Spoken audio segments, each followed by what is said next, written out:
चलो शुरू करते हैं फोर्स्ड मैरिज का चैप्टर 32। दक्षिता हैरानी से बोली, क्या वो आए नहीं? रामू बोला, नहीं तो भाई तो नहीं आए, तुम बेहोश होकर गिर गई थी, फिर मैं तुम्हें कमरे में आया और डॉक्टर को फोन किया। दक्षिता बीच में ही बोली, रामू भैया जब झूठ बोलना नहीं आता तो क्यों बोल रहे हो? रामू एकदम से सकपका जाता है और वो अटकते हुए बोला, झूठ? मैं क्यों बोलने लगा झूठ? अब तुम ये सब छोड़ो और जल्दी से खाना खाओ, फिर दवाई भी लेनी है। दक्षिता बोली, ये मेरे सवाल का जवाब नहीं है भैया। रामू उससे नजरें चुराने लगता है। दक्षिता बोली, अगर आप सच कह रहे हैं तो खाए दक्ष जी की कसम कि आप सच बोल रहे हैं। सच में दक्ष जी मुझे बचाने नहीं आए? रामू वहां से उठते हुए बोला, अरे ये कसम वसम कहाँ से आ गई बीच में, छोड़ो ये सब, तुम खाना खाओ। ये कहकर वो वहां से जाने लगता है। दक्षिता एकदम से उसके सामने जाकर बोली, आपको दक्ष जी की कसम? रामू बेबसी से उसकी तरफ देखता है। दक्षिता लगभग रुआसी होते हुए बोली, बताए ना भैया, अपनी बहन पर तरस खाए और मुझे सच बताए। मैं वादा करती हूँ मैं दक्ष जी से कोई सवाल नहीं करूंगी। रामू उसकी तरफ देखते हुए बोला, पक्का वादा? दक्षिता बोली, एकदम पक्का। रामू बोला, हाँ, आए थे दक्ष भाई तुम्हें बचाने। ये सुनते ही दक्षिता का चेहरा खुशी से खिल जाता है। रामू आगे बोलते हुए बोला, तुम्हारे बेहोश होने से पहले ही वो आए थे, वही तुम्हें कमरे में लाए थे, और डॉक्टर के जाने के बाद वो तुम्हारे साथ ही थे। जैसे जैसे रामू उसे बता रहा था वैसे वैसे दक्षिता की आंखें गीली हो रही थी। रामू बोला, मुझे मना किया था उन्होंने तुम्हें कुछ भी बताने को, और वो मेरे से बोल कर गए थे कि तुम्हें खाना खिला दूं। एक बात बोलूं, अगर तुम खाना नहीं खाती हो तो दक्ष भाई भी नहीं खाते हैं। मुझे नहीं पता दक्ष भाई की ऐसी क्या मजबूरी है, जो वो ना तो तुमसे दूर जा पा रहे हैं और ना करीब आ पा रहे हैं। अब जब तुम इतना सब जान गई हो तो प्लीज उनका ख्याल रखना, ये खाना और दवाई खा लेना। ये कहकर वो वहां से चला जाता है। दक्षिता अपनी आंखें साफ करते हुए वहीं बैठ जाती है। वो मन में बोली, अब तो मुझे पूरा यकीन हो गया है कि आप भी मुझसे बेहद प्यार करते हैं, शायद मुझसे भी ज्यादा, लेकिन आपने खुद को रोक रखा है तो कोई बहुत खास वजह होगी। ठीक है, मुझे मेरे सवालों के जवाब मिल गए हैं, अब मैं आपको परेशान नहीं करूंगी, कभी आपके मकसद के बीच नहीं आऊंगी। अब मैं बस आपका इंतजार करूंगी, सिर्फ इंतजार। लेकिन आपने यहाँ से जाने को बोला तो नहीं जाऊंगी, हाँ नहीं तो?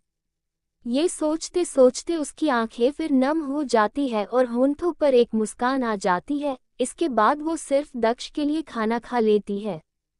रात गहरा गई थी। दक्ष और कबीर मेहता की शराब की फैक्ट्री के सामने खड़े थे और उसे उड़ाने वाले थे, लेकिन इससे पहले वो वहां पर बैठे उसके आदमियों को धूल चटा चुके थे।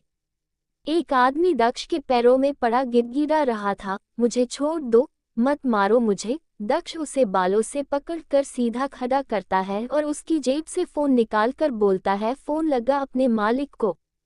वो आदमी जल्दी से मेहता को फोन लगाता है। एक दो रिंग के बाद मेहता फोन उठा लेता है और अपने आदमी पर गरजते हुए बोला, कितनी बार कहा है कि इस वक्त मुझे फोन मत किया करो। वो लड़की को अपनी बाहों में भरते हुए बोलता है।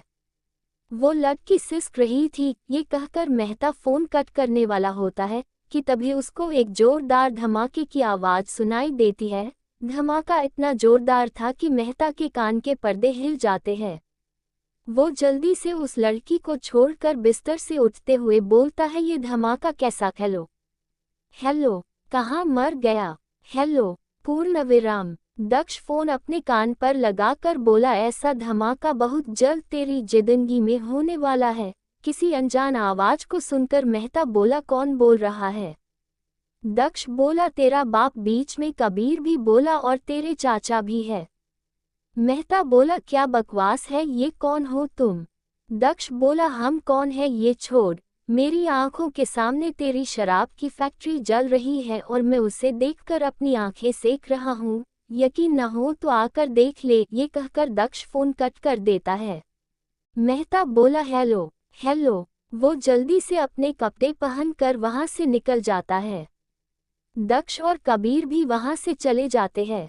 कुछ ही देर में मेहता अपनी जलती हुई फैक्ट्री के सामने खड़ा था। उसकी आंखें पूरी गुस्से से लाल हो गई थी। मेहता गुस्से में चिल्लाते हुए बोला, किसकी हिम्मत है ये? मैंने पूछा, किसने किया ये?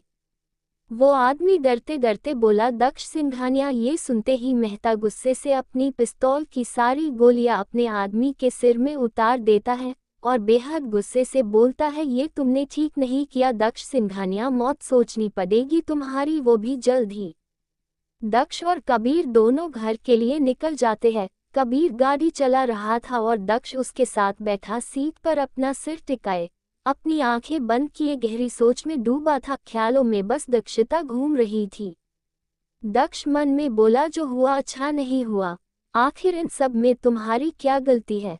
तुम खामखा मेरे साथ पिस रही हो। प्यार करने की इतनी बड़ी सजा पर मैं भी मजबूर हूँ, काश तुम समझ पाती। घर पर दक्षता बिस्तर पर टेक लगाए मन में बोली, सब समझ गई हूँ मैं। जरूर आपकी कोई बहुत बड़ी मजबूरी होगी तभी आप मुझसे दूर जा रहे हैं, वरना अपने लिए प्यार तो मैंने भी देखा है आपकी आंखों में। पर अब मैं आपका साथ दूंगी। आपका जो भी मकसद है आप उसे पूरा कीजिए, मैं नहीं रोकूंगी आपको। दक्ष बोला, साथ दो दक्षता मेरा, मुझे तुम्हारे साथ की बहुत जरूरत है। मैं तुम्हें अपनी ताकत बनाना हूँ, अपनी कमजोरी नहीं। दक्षता बोली, मैं भी आपका साथ दूंगी। आपकी कमजोरी नहीं ताकत बनना है मुझे। मैं हर हाल में आपका साथ दूंगी, बस आप कभी मुझे खुद से दूर मत करना।